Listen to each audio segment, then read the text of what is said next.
Hello, hi. I'm a little bit biased, but today's session is all about pelvis, and I love this conversation so much because it was transformative for me. So this is all the things that you will need for today's session. The way I design these sessions is we have an education piece to really understand the deeper why, and then we go into the exercise portion. And for the exercise portion, these are the things that you need. And for those of you who don't have the foam roller, that's okay. The blanket or the large towel would do what the foam roller is supposed to do in these exercises.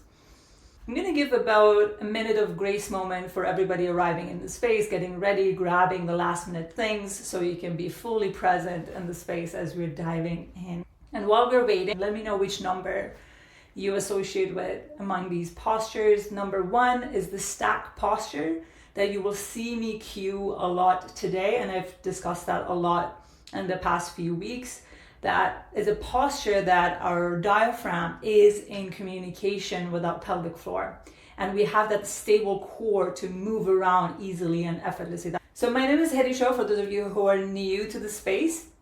I teach change makers to uncondition their bodies, their nervous systems, and their voices from systems built to keep us small, so we can stand, speak, and move through life with sovereign power. I've been in the movement and mindfulness space for the past 10 years, and I started my work as a personal trainer and later went into the active rehab space, working a lot with joint and spine health. And what I'm about to teach you today, it's not the typical stretching or like really working on one thing at a time. It's understanding the deeper connection, how everything in our body is interconnected.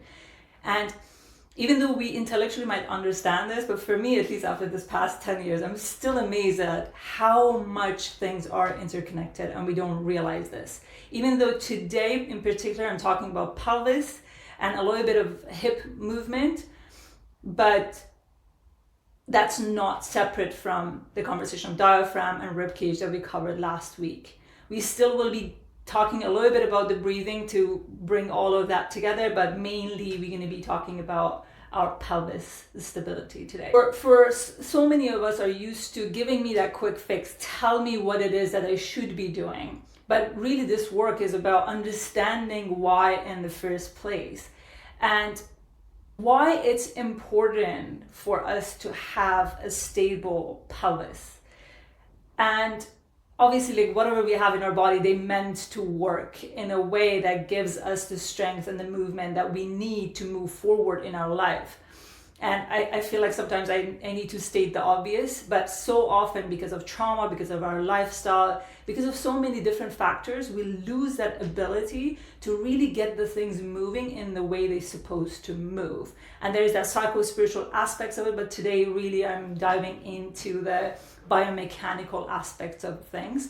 And your pelvis stability is really important because your pelvis is connected to your lower spine or lumbar spine, your lower back, and is connected to your hip and also your femur, the upper part of your leg. And when the pelvis is not stable and when this pelvis is not doing what it's supposed to be doing, it's affecting all of these. Like a lot of lower back issues could be addressed by having a better pelvis stability. A lot of hip issues at its core is related to pelvis.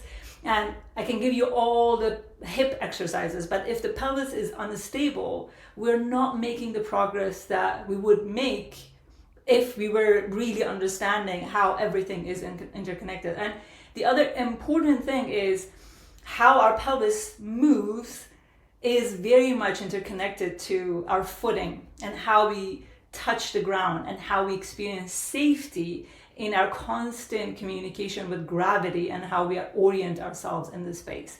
So if the pelvis is not doing what it's supposed to be doing, it's affecting your knee, it's affecting your feet, and then if you want to go all the way up, it's affecting your shoulders and your jaw. And you'll see shortly how like my pelvis restoration journey and my jaw restoration journey has been very much intertwined. And oftentimes what we see at the pelvis level is reflected on the shoulder and on the jaw as well, because like the whole chain needs to work, right? Like for it to make sense, for us to be able to move forward. And our brain prioritizes moving forward at all costs because our brain wants us to survive.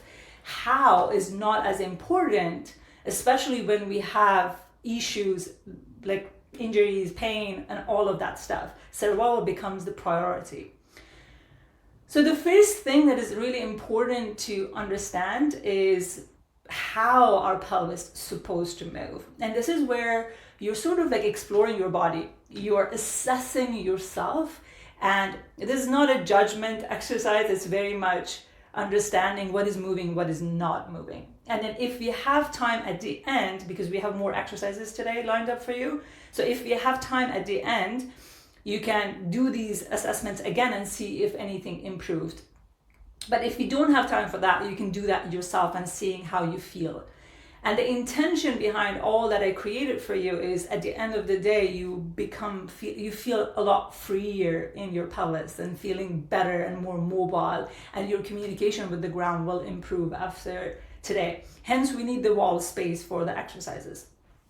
So now let's all of us come on up to standing. So then we can explore what is moving, what is not moving. The famous movement of the pelvis is anterior pelvic tilt and posterior pelvic tilt. Like this is probably, so many of us have heard of it, is like how we go out and then we're tucking under. So I want you to explore that for yourself and see what it feels for you. Like when we're tucking under, how does it feel? When we're going back, how does it feel? A few things to watch out for when you're doing this experimentation. When you're going back, are you locking the knee? Are you driving the force from the knee instead of the pelvis? And when you're coming like in and you're posteriorly tilting, are you pushing forward and using the lower spine? So really exploring and seeing how it feels in your lower back, how it feels in your knees, how it feels in the rest of your body when you're going to anteriorly tilt, meaning pushing the butt back, and there's that extension in the lower spine as well. Ideally, we don't want that to be happening. We want it to be focused on the pelvis, but so many people get to that anterior tilt by pushing through the spine and then tucking that pelvis under you and testing it out.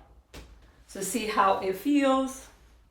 And then we're gonna go, this was the first two movements of the pelvis that are typically understood by the majority of people. And then the second one is how we're rotating one side to the other side, right and left and right, right? So you want to do that and see how it feels. And the way I designed the exercises for today is we're actually addressing every single movement. So it would be really helpful for you to understand. So often when I do the assessment with clients, I see they're actually moving or forcing the movement through the torso instead of the pelvis doing the work. So I want you to see, like, if you were to really focus on using your feet and using your pelvis, how would the movement feel for you instead of forcing the rotation through the spine? And that's normally when people they tell me, oh, if I do rotational stuff, I'm going to feel it in my lower back. So that's an indication as well that like the things are not communicating properly in the way that they're supposed to. And then go to the other side and see how that feels. Maybe hold on to that side and check in. And especially if your feet are rolling out, that's also another way to reflect and see if you're able to maintain that point of contact on the ground. Okay, let's do that a couple more times for you to get a sense. So that's going to be the other two movement. And then the next one is the hike and drop. This is probably, when I learned this, I was the most surprised about that, why no one told me about this. And this came up in one of the questions in the previous calls as well, is there's this natural, it's not a massive hike or a massive drop, but when we are taking steps in our gait cycles, when we're walking, so the natural thing that happens in a healthy pelvis is the loading leg hikes a little bit and the leg in the back is dropping a little bit. So if I come a little bit more forward, you see this natural movement. And then also we see in a lot of exercises, and also I've been guilty of this in the past, that we cue that keep the hips leveled. But actually when we keep the hips leveled, we take away that natural tendency of the pelvis doing what it's supposed to do for making the hips move better or making the foot moves better. Like, it really communicates with the supination and pronation of the feet as well. So what you can do, like, you can maybe walk around. This is a lot more subtle, so you're not seeing a big hike or drop, but it would be helpful if you walk around in your room, if you have enough space, just noticing what's actually happening in your pelvis. And then take a pause halfway through the steps. If you've been here, we've done this exercise of isometric hold in this position. You can actually go into that isometric hold and see what's happening. Are you tending to keep everything leveled like this, or you're allowing things to naturally move? The other thing is shifting. So the pelvis has the ability to shift. And as you've seen, this is really important. As you've seen all the exercises I demonstrated, we have the feet planted on the ground. Because a lot of these movements wouldn't happen effectively if the feet is not grounded. Again, that's why we're using the wall to mimic the floor for the majority of the exercises we're doing today. So we can really establish that communication from the ground up and teaching the pelvis how, and especially the brain, to understand how we could potentially move. So I want you to also test this out. When you're shifting, how does it feel? Do you feel fluid, or do you feel like somewhere is stuck? And exploring what is feeling.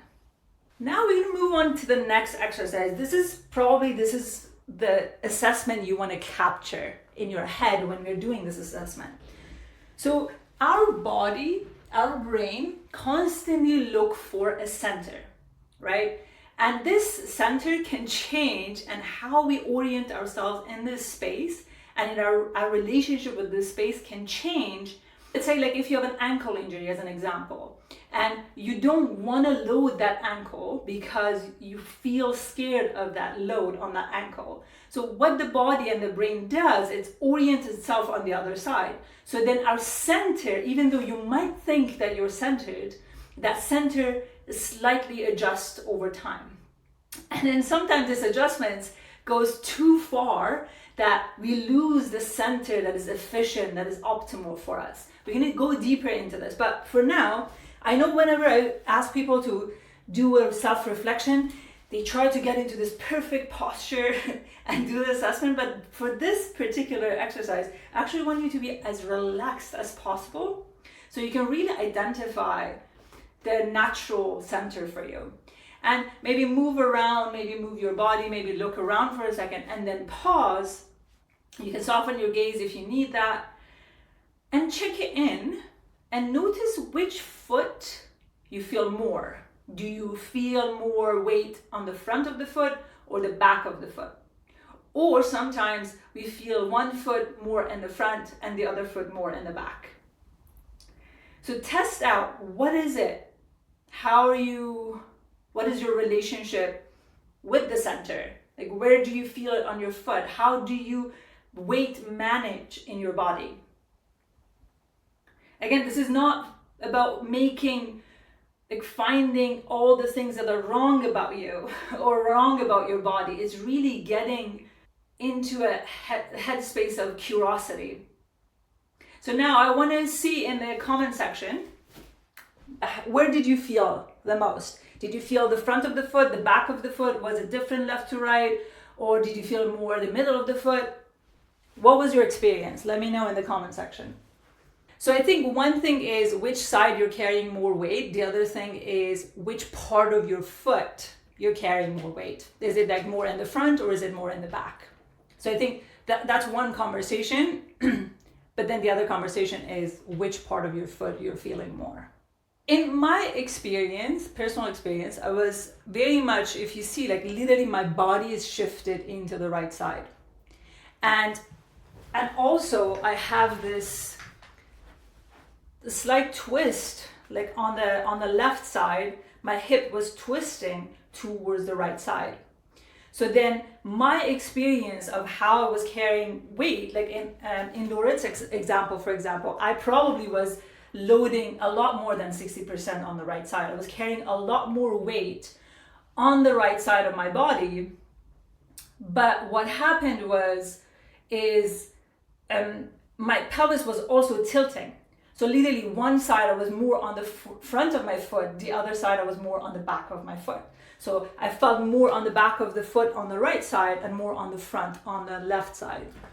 How are we going to be fixing it? We're going to do pelvis exercises. So right now we're talking about the why and just really intellectually understanding how pelvis works. And then in the exercise section of the session, we're going to do exercises that supports pelvis stability. This is literally what I demonstrated. So everything was, when I say everything is from the ground up, that's what I mean. Like, if there is an issue with the pelvis, is reflected on the shoulder, is reflected in the jaw. And for me especially, there were a lot of stuff going in the jaw with the PTSD and with the also like history with my jaw. But then in particular, like in the postural realm, like I was carrying a lot of pressure in the jaw. And then when I started doing the pelvis work, I never done anything especially on the jaw at this point. Like where the photos were taken, I didn't do anything on the jaw. But just by working on the pelvis, my jaw started to improve significantly. I still have some issues with jaw left, and that has to do with because I wore bracing when I was a kid and they didn't do a good job. And that's the things that I need to continue reinforcing that center with exercises. Now we want to go into the exercise. The first thing that I need to cover, for those of you who've been hearing me talk about these breathing stuff, I'm sorry you had to listen to this, but we need to tie everything together. But for those of you who know the breathing drills and we talked about it and you know exactly what you're doing, then you don't have to listen to this. Just get into your own zone and do the breathing practices for 5 to 10 reps of breath. Okay? For those of you who are new to this space, everything is interconnected like we talked about. And for pelvis, in order for us to create that stable pelvis, we need that communication with the diaphragm to be able to create that stable core so we can stabilize the pelvis. And one thing also it's helpful to think about is our hamstrings are responsible, and we do some hamstring work today. So hamstring is responsible for the stability. Hamstring and core are responsible for the stability of our pelvis, and that's why we need them. But we want to talk about breathing. So it's not a chest breathing, it's not a belly breathing, it's a diaphragmatic breathing. So we're breathing, so for those of you who've done this for the first time, index finger in the front, thumbs in the back. So we want to get a 360-degree expansion without the belly expanding and the shoulders hiking. So we want the inhale to be so soft, or ninja breath. There's no sound to it, there's no effort to it. It's really, really soft here, okay? So we're going to get into that position, softly inhale. And you're looking at whether or not you can get everything expanded 360 degrees into your index finger, into your thumbs, into the side of your hands. And then the exhale at this point is nice and relaxed. We're going to cover that later. Again, soft inhale into your diaphragm. Exhale. And every time you do that, we're here for 3 more rounds. And you want to see things starting to move. If let's say back rib doesn't move, the front rib doesn't move, on the next breath, you're focusing on that. So to get that expansion going.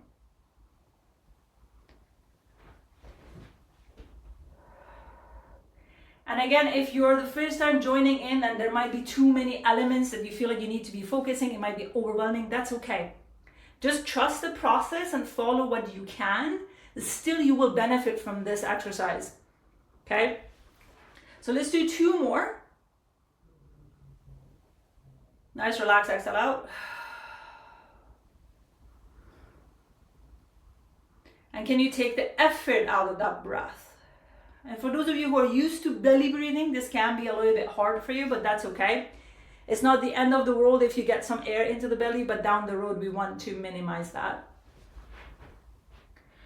So now we covered the inhale, we covered the expansion, we want to add the exhale to it. So the exhale, ideally we want to have the exhale to 8 seconds long. And for some, 8 seconds long is too much or too long. And that grace moment, when you finish the exhale, we want to go for the inhale, right? And if you go too long, then you take the inhale too rushed, but we want that to be soft. Maybe you pick 4 seconds of exhale or 5 seconds of exhale, something that gives you an edge, but it's not too stressful for your system. Soft inhale, nice long exhale out, sigh it out through the back of your throat. Let everything coming down and in. Again, soft inhale. Exhale. 3 more here, soft inhale. What you're looking for is feeling a little bit of your side abs integrating. This is not the sensation of crunching. It's gentler than that, but you're feeling things integrating and coming together. One last one here, softly inhale. Nice long exhale out. Beautiful work. So now, you either grab your foam roller. If you don't have a foam roller, you get your blanket and create a nice little roll and putting your folding skills to the test. And try to really make it like a roll, ideally not too messy. Okay? Let me move this out the way. So we need wall space. So you're gonna lie down on your back, 90-90. So we're gonna get into a 90-degree position, feet on the wall. Have a quick glance at your feet. Make sure they are nicely aligned to one another. And so many people have the tendency of have the head of the foot out, but make sure they are parallel to one another. And you're feeling the inner part of the feet as well as the outer part of the feet. And we want to be 90-degree on the knees, 90-degree on the pelvis. So you're going to put that blanket or that foam roller between the legs. Take a moment here. We're going to do 2 rounds of the same breaths that we've done. Soft inhale. Nice long exhale out. For those of you who've been practicing this, get the exhale to be a little bit longer now. And give yourself a grace moment before you go for your inhale. Soft inhale. Nice long exhale out. Now we start by digging our heels down towards the floor, but the foot doesn't move. So the foot is right there. So we're dragging it towards the ground and we feel that hamstring activating, especially the hamstring closer to the knee, get some work in. And then we're tucking that pelvis under you. If you have pressure in the front of the hip, so you're gonna push yourself a little bit further back, and this might not be the best exercise for you, but by pushing it back, you can still get some benefit from this exercise. So we want to get the hamstring. I also recognize there are rare cases that people don't feel the hamstring. If you don't feel the hamstring, then push yourself slightly further back as well and see if that changes. So digging down, feeling that hamstring closer to the knees, and then tucking that pelvis under you, and you're feeling the hamstring closer to the bum. And stay right there. Soft inhale, nice long exhale out. So you want to feel like your whole back leg is working. So for some of you, you'll feel your calves are working, that's completely okay. Your hamstrings are working, that's completely okay. When you're tucking that pelvis under us, we don't want to squeeze the bum. We want to keep the bum nice and relaxed. The pelvis is the one tucking under. Soft inhale, nice long exhale out here. So the exhale is becoming more and more important because you'll see in a second, we want to really practice the stability here. So then trust the process. Keep going with that inhale and exhale, getting everything nicely integrated.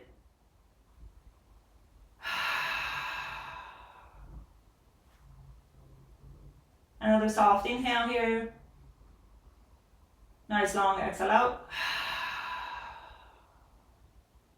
So now, without anything changing, anything changing whatsoever. You're going to lift one foot off the wall and have it hover. So we're not bringing it too far in, so we're keeping it really close to the wall, but nothing changes. If this is really difficult for you, so then you pretend that you're lifting. If you're rotating side to side and you're losing that stability in the pelvis, so this is too advanced for you, then just pretend you're lifting one leg. This should give you a lot of information about your pelvis stability. Soft inhale, nice long exhale out. You obviously feel a lot more pressure on the side that is staying on the wall. So we continue with that soft inhale and nice long exhale out.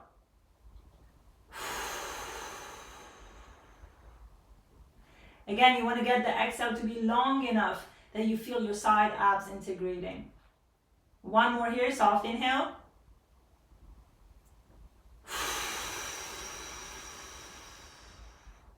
Now, gently put the foot down and we start dragging both feet down. So you also want to make sure that they are still remaining parallel to one another. So now take a soft breath in, lift the other side off the wall. So we're hovering, we're staying close to the wall. If I was only looking at your pelvis and didn't see your foot lifting up, I wouldn't know what's going on because there's no change in the pelvis. So we're still tucked under, we're still getting those hamstrings working. Soft inhale, nice long exhale out. I know I'm talking a lot, making sure that you're doing the exercises correctly, but when you get it, just focus on your inhale, in breath for 2-3 seconds, out breath for 8 seconds long, or whatever that you can achieve. And make sure that you're feeling the inner part of your heels on the wall, especially if your foot is already rolled out to the side. So make sure that you're finding the center. So keep that going, soft inhale, nice long exhale out.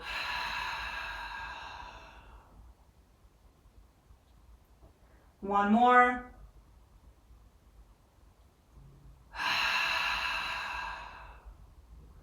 Bring the other leg down. Have a quick rest here. So please don't roll around, staying in that position so you can relax everything. No digging down, relax the lower back on the ground. Take a moment here. We're going to do that one more time. So there are a lot of sensory activation in these exercises. If I always get this from clients, it's like, I'm not doing anything, but I'm working really, really hard. No one would believe me. If you feel like that, that's right. That's right. So start digging the heels down. Tuck that pelvis under you again. Again, we don't want to squeeze the bum. We want to make sure that we're feeling the bum being relaxed. And if you don't know what I mean by tucking the pelvis under you, like think about literally the opposite of arching your lower back. But we're not pushing anything down to the ground. There is no pushing down. So I could slide this thin piece of paper underneath my bum. And I'm not too lifted up either. So feeling that hamstring working, keeping that pelvis nicely tucked under you, soft inhale, lift one foot off the wall, full exhale out. Soft inhale. Nice long exhale out. And I've seen some people might get lightheaded with the breathing. If that's you, you're gonna make the inhales a lot shorter. So you're probably taking a very long inhale. Keep the inhales to 2 seconds and then go back straight into exhale as quickly as you can. So one more on this side. Again, I'm staying for about 3 breaths, but if that's too much for you, you can stay there only for 1 breath and then reset. And gently drop it down. Soft inhale, lift the other leg off the wall, full exhale out.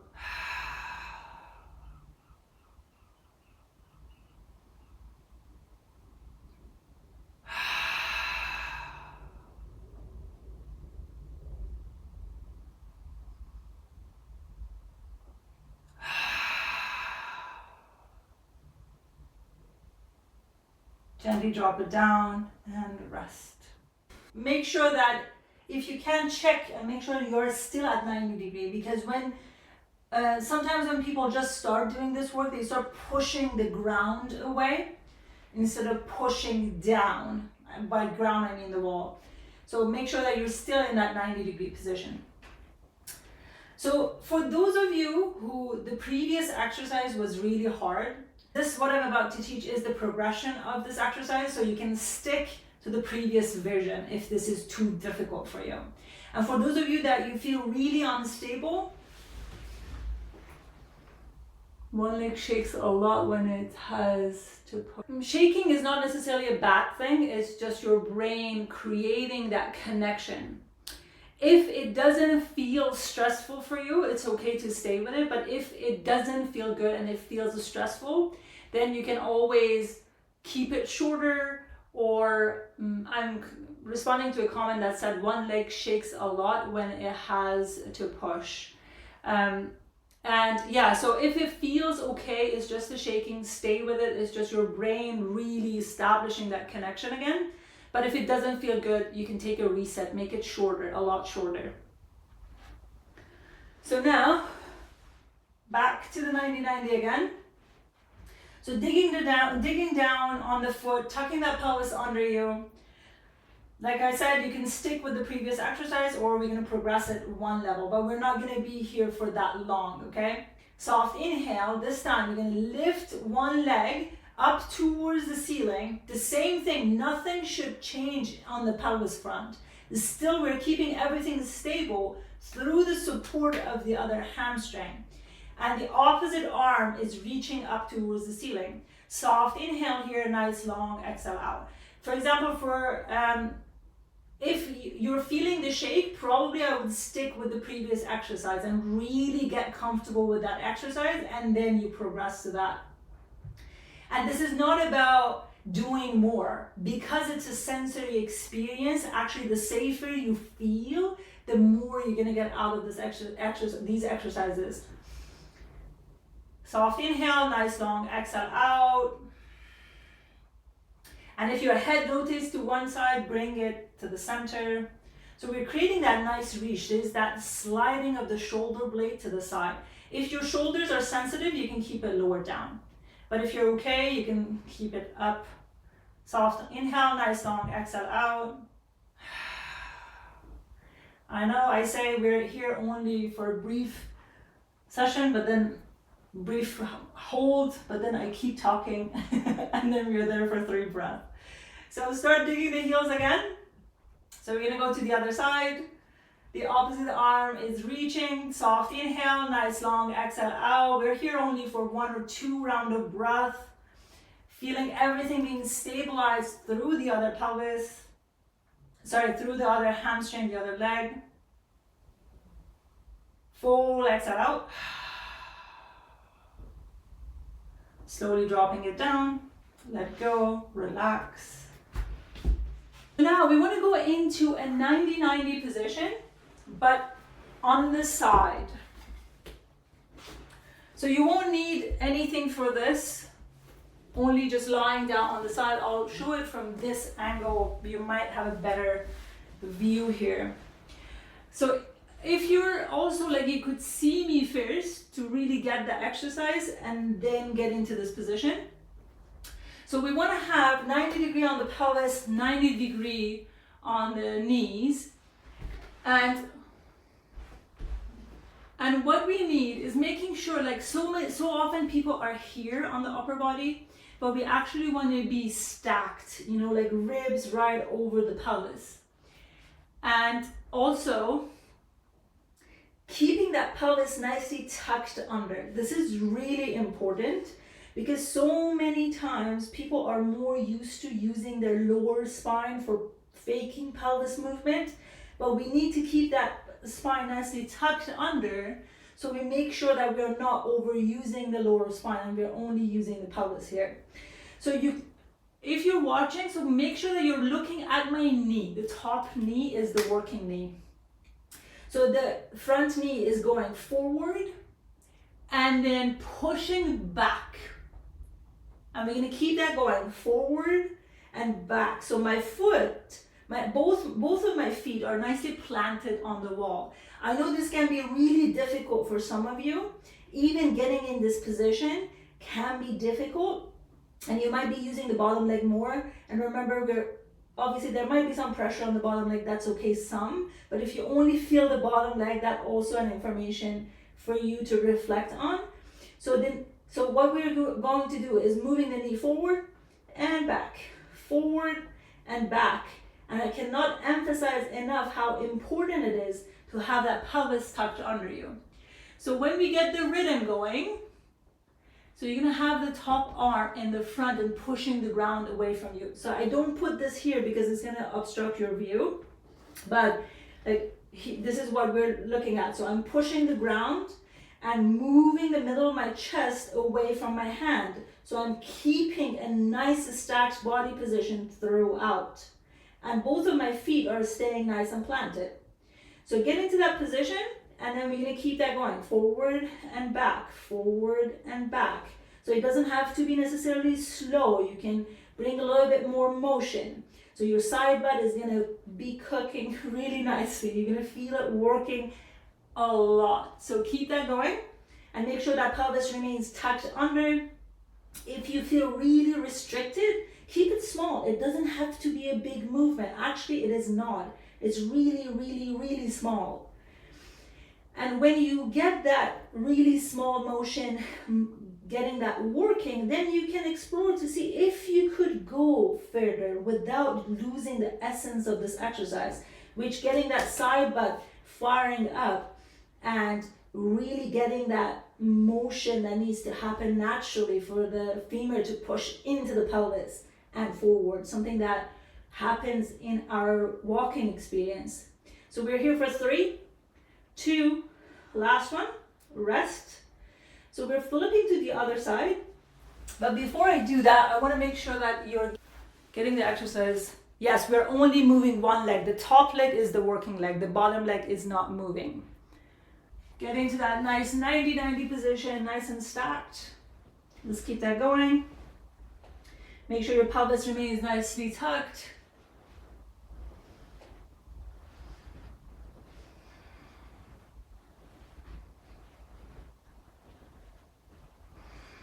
We're here for about 10 more.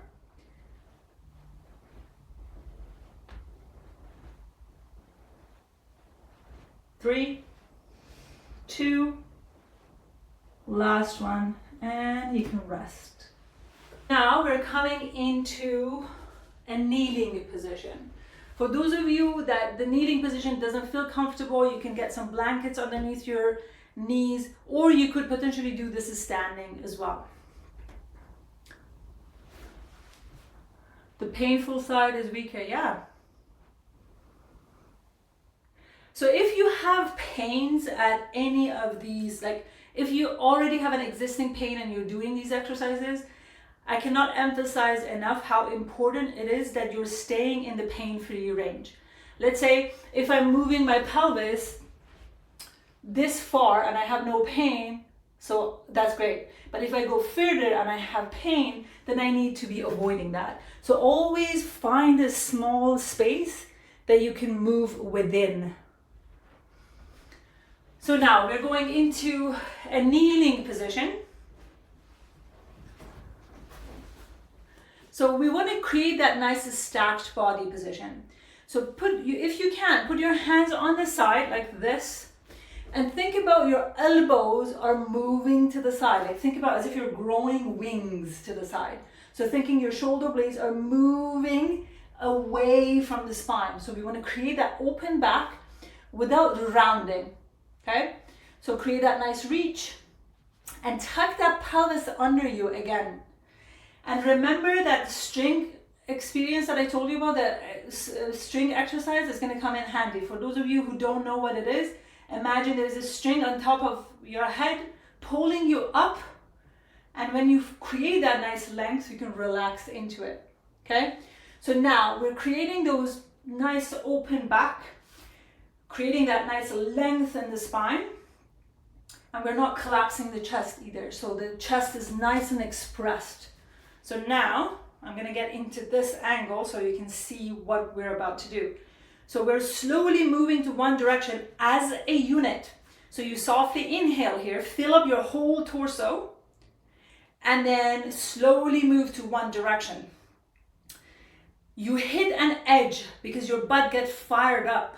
The side butt gets really fired up, and that's when you know you need to take a pause. Give yourself a nice full exhale out. And then inhale, come back to center. Soft inhale again. Move to the other side. Exhale. When you get the rhythm, inhale in the middle. As you start going to the side, you start your exhale as well. And make sure your exhale is nice and long and you're really feeling everything integrating. Soft inhale again. Full exhale out. I show you from the side angle as well. So I'm maintaining that nice tuck under me. My back is nice and open. My chest is nice and open. Soft inhale, moving to the side. If this is really hard on your shoulders, you can also do this as well. So from this angle, it looks like this. Okay? So inhale, full exhale out. We're going one direction. Pause, you're feeling that side butt kicking in, nice and strong. Inhale back to center, full exhale out.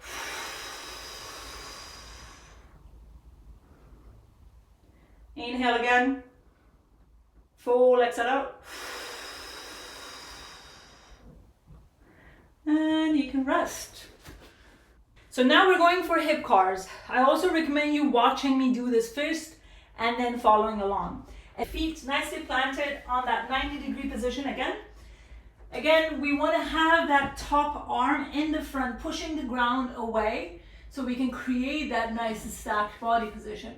But I'm not going to put it there because it might be obstructing your view, okay? So keep that hand on the floor, pushing the ground away. So now, this is what we're looking at. So bringing the knee in, opening up slowly to the side, nice and controlled. And think about your heel is pushing into your bum, moving away from you. So you get to a point that my knee and the rest of my body are in the same line. I'm pushing through this leg on the wall to create the stability for me and the ground through my hand. And the knee drops down, lifting up slowly up towards the ceiling and drawing the circle back in. I'm actually going to step away from the wall. Without the wall, I show this so then you can see better from this angle. So we're coming in, opening up, nice and controlled. The heel is going into my bum and I'm moving the knee away from my body as far away as I can until it's nicely in the same line. And then I'm dropping the knee down towards the floor, slowly lifting up. Oftentimes in the lifting up, people open up, but I want the head of the knee be downward as you're lifting up towards the ceiling as high as you can, and then we're drawing the circle all the way in. Okay, so one more time. In, open up, slowly inserting into the butt, going as far back as we can. You're creating a lot of intrinsic force here, so you're going to go slow and control. And I'm recognizing I'm going probably about 5 minutes over time today. So we're going to go back to the wall and we're going to keep that going. We're here for 2 reps each side. So you're going to keep it nice and slow and controlled. In, open up, slowly going nice and controlled, going as far out as possible. Again, you want to make sure that your hand is on the ground, lifting up towards the ceiling and drawing the circle all the way in. Maybe take a quick break here. Inhale, bring the knee in, open up to the side, insert the heel into your bum, go as far away from the body as you can, slowly bring it down, nice and controlled. Keep the head of the knee down as you're lifting up towards the ceiling. and drawing the circle back in. If you have hip injuries, the smaller you do this, the better. So you want to find that control. Let's do 3 here. Bring in, open up, slow control. So the positive thing about this exercise, and a lot of these exercises that I've shown you, you can start really small with the range of motion. Actually, if you have pain points, the smaller they are, the better. So now we're going to flip to the other side. So we want to make sure that we're staying in the hip range of motion, right? So we want to, you can use something like a foam roller as reference point behind your spine. So then if you're kicking into it, you know you're using your spine instead of your hip. So you're outside of your hip range of motion. So we go to the other side, bring it in, open up, nice and control. Insert that heel into your bum. Move the knee away from your body. Slowly coming down, nice and control. Again, keeping the head of the knee down as you're lifting up. And bring it all the way in. If you're really controlling, you're building a lot of heat. And remember, this is all about control. It's not about how fast you go. For me, it's how much can you control the range of motion that you already own in your hip. Slowly coming down towards the ground. Keeping the head of the knee down as you're lifting up. Drawing the circle all the way in. You can take a quick break if you need that here, and then we're going for the third one, last one. Opening up, nice and control. Slowly coming down, lifting up, drawing the circle all the way back in. Beautiful. Maybe you can touch the side of your bum, feeling all the strength you built around your joint, building new tissues there. And then wherever you are, just return to a lying position that is comfortable for you. So we're going to close the session with a quick, relaxed breathing practice. Lie down on your back. Feel the heat that you built up in your body.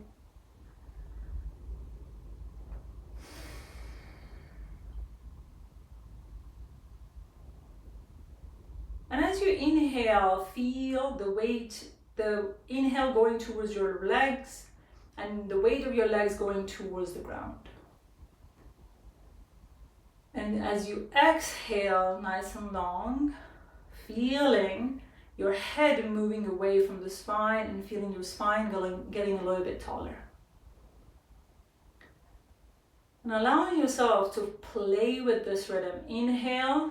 Feeling all the inhale going towards your legs, the weight of your legs going down towards the ground. And as you exhale, feeling everything coming down and in, feeling yourself getting a little bit taller in the spine. We're here for 2 more. Soft inhale. Nice long exhale out. Feeling that length being built.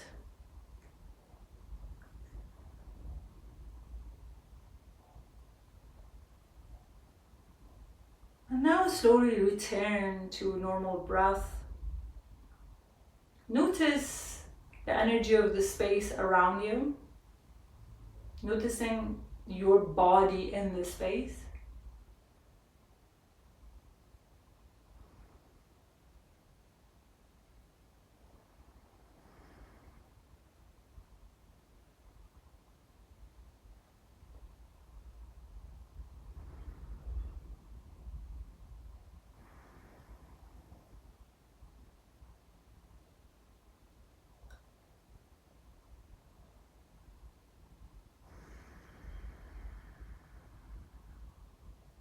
And noticing the edges of your body and its relationship to the space around you.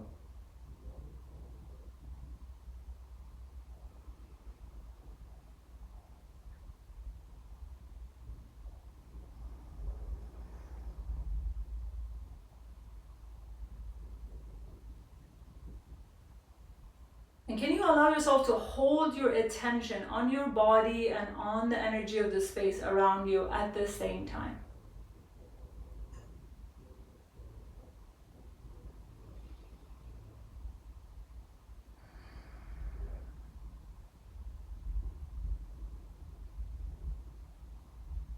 Beautiful work, everybody. Now, gently open your eyes, look around the room that you're in, and bring gentle little motion into your fingertips and allow your eyes to gently scan the room around you. Bring gentle little motion into your fingertips as well. And slowly come out whenever you are ready.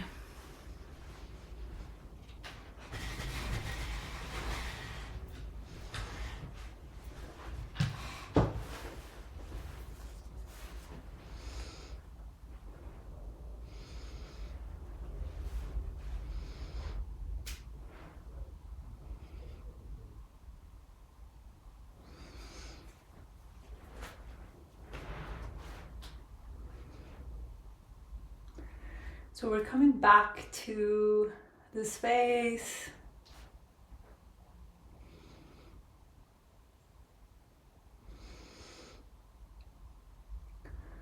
Sophie asked, what are these exercises drawn from? Is it a certain type of yoga? No, they're not yoga. They are a mix of postural restoration and full range conditioning. So that is mainly focused on restoring our posture as well as focusing on the joint health. While you're typing, Susie, there is one more session that is happening next Monday. It's all about core, so we're going to have a deep dive on core strength. So it's going to be a mix of breathing and core exercises that's going to really support you get the core activated. There won't be any crunches or sit-ups or even planks for that particular session, but we will be going really deep into that. You could also do a quick assessment. So we went for anterior pelvic tilt, tucking that pelvis under you. Maybe you can do the test and see how it actually feels right now. Do you feel like you have more space? You could do the rotation and see how that rotation feels. Do you have a little bit more space? Do a check-in and see whether or not you made any progress and any improvement. Thank you so much for joining me, moving with me, and yeah, I'll see you all on Monday. Take care, bye.